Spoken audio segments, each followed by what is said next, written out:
Hey everybody, it's day 34 of Hearing God Practically, and we're going to talk further about the difference between conviction and condemnation.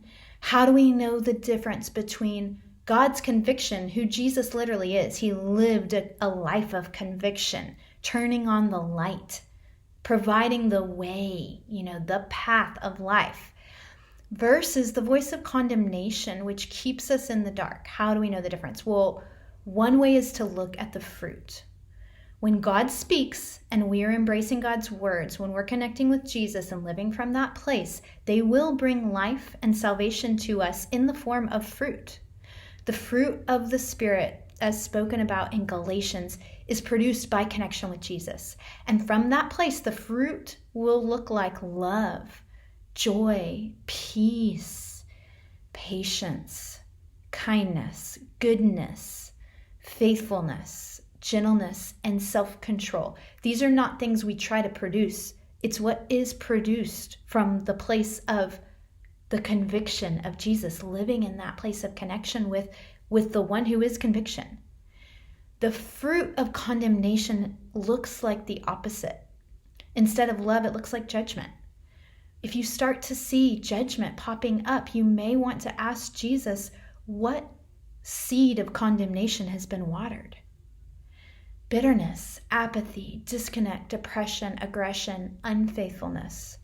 The attempt not just to control yourself, be responsible for you, because that's really all you are responsible for in life is your response, but trying to control everyone and everything else, from the narrative to what people are doing, what people are thinking. It's an impossible task, but when we're listening to a voice of condemnation, the fruit will look like trying to control everything.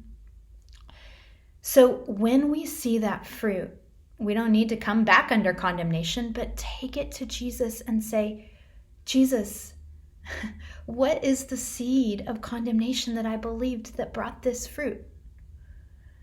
Or maybe you're seeing that fruit of life and love. Ask him for more of his voice that brings the seed of life, the path of life. The true conviction of God always comes from a place of love and brings freedom. Condemnation is going to belittle, intimidate us, and then shame us for that fruit that it brings. So right now, I want you to ask Jesus, Jesus, help me look at the fruit of my life from your perspective.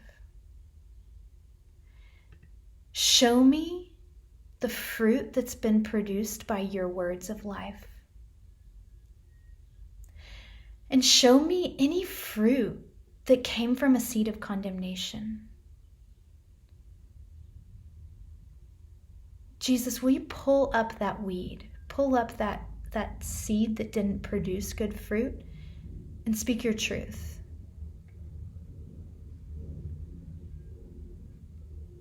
Jesus, thank you that you love to remove condemnation, that you love to pull up the weeds so that the fruit of life and love, freedom, patience, kindness, goodness can flourish.